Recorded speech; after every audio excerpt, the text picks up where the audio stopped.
নমস্কার বন্ধুরা, আবারও একটা রান্না আপনাদের কাছে নিয়ে এলাম। সামনেই ভাইফোঁটা, তো ভাইফোঁটা উপলক্ষে এক তরকারি বা দোকান থেকে রুমাল রুটি বা কিছু নিয়ে এসে খাবার, রুটি পরোটা সবের সাথে খাওয়া হবে। কিমা কড়াইশুঁটির একটা রেসিপি আপনাদের কাছে নিয়ে এসেছি। দেখুন, কড়াইতে আমি রিফাইন অয়েল দিয়ে দিয়েছি। এর মধ্যে আমি দালচিনি, দুটো লবঙ্গ আর দুটো এলাচ আর শুকনো লঙ্কা একটা দিয়েছি। আর একখানা পেঁয়াজকে আমি কুচিয়ে নিয়ে কড়াইতে দিয়ে দিলাম। আর এই আদা আর এখানে 10 থেকে 12টা রসুন আমি মিক্সিতে পেস্ট করে নেব।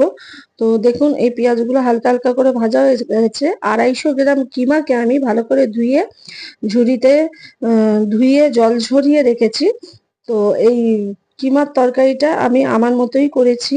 তো দেখুন, ওই ঝুড়ি দিয়ে জল ঝরিয়ে নিয়ে আমি একটা প্লেটে নিয়ে এখানে আমি কড়াইতে দিয়ে দিলাম। ভালো করে আমি এটাকে নাড়াচাড়া করতে করতেই আমি মিক্সিতে ভালো করে মশলাটা পেস্ট করে নিচ্ছি।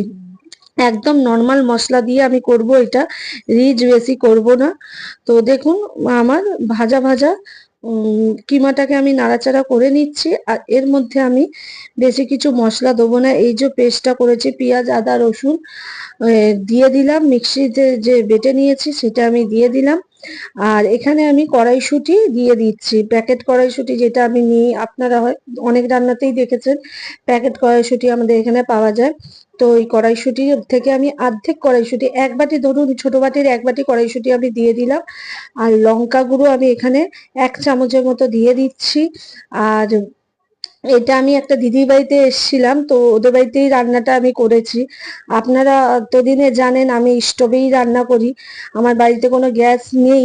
তো আমি একটা নতুন ইন্ডাকশন নিয়েছি আপনাদের আশীর্বাদে। তো সেটা আমি মিষ্টি দিয়েই শুরু করব। তো ওইটা আমি যেদিন মিষ্টি দিয়ে শুরু করব সেদিন আপনাদেরকে বলবো। বন্ধুরা, এই দেখুন, আপনাদের সাথে গল্প করতে করতে আমি আপনাদের মশলার কথাটা বলতে ভুলে গেলাম। এখানে আমি শাহি গরম মশলা দিয়ে দিলাম অর্ধেকটা, নুন দিয়ে দিয়েছি, হলুদ গুঁড়ো দিয়ে দিয়েছি আর লঙ্কা গুঁড়ো আমি দিয়ে দিয়েছি। তো এটা আমি ভালো করে নাড়াচাড়া করে নিচ্ছি। দেখুন, এই মশলাটা আমি ঢাকনা দিয়ে দিয়ে অন্তত 20 মিনিট ভালো করে কষিয়ে নেবো। আর এর মধ্যে আমি একটা টমেটো দিয়েছি, সেটা স্কিপ হয়ে গেছে, মানে আমি ভিডিওটা করেছিলাম ডিলিট হয়ে গেছে, সেই জন্য সেটা দেখাতে পারলাম না। দেখুন, ঢাকনা খুলে খুলে আমি নাড়াচাড়া করছি।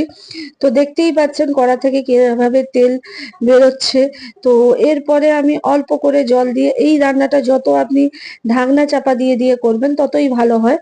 তো দেখুন, এখানে আমি আন্দাজ মতো জল দিয়ে দিলাম। জল দিয়ে আমি ঢাকনা চাপা দিয়ে দিয়ে রান্নাটা করেছি। জলটা দেখুন কতটাই হয়ে গেছে। আর এখানে আমি মাংসটা একটু নিয়ে দেখলাম মাংসটা পুরোপুরি সিদ্ধ হয়ে গেছে। এই রান্নাটা মোটামুটি আস্তে করে গ্যাসের মধ্যে আমি করেছি, পাক্কা আমার এটা 45 মিনিট এই রান্নাটা লেগেছে। তো সেই রান্নাটাই আমি আপনাদেরকে দেখাচ্ছি। দেখুন, নাড়াচাড়া করছি, ঢাকনা খুলে যখন নাড়াচাড়া করি তখন ধোঁয়া ধোঁয়া হয়ে যায়, আপনারাও জানেন। তো ক্যামেরাটা একটু নষ্ট হয়ে যায় সেই জন্যই।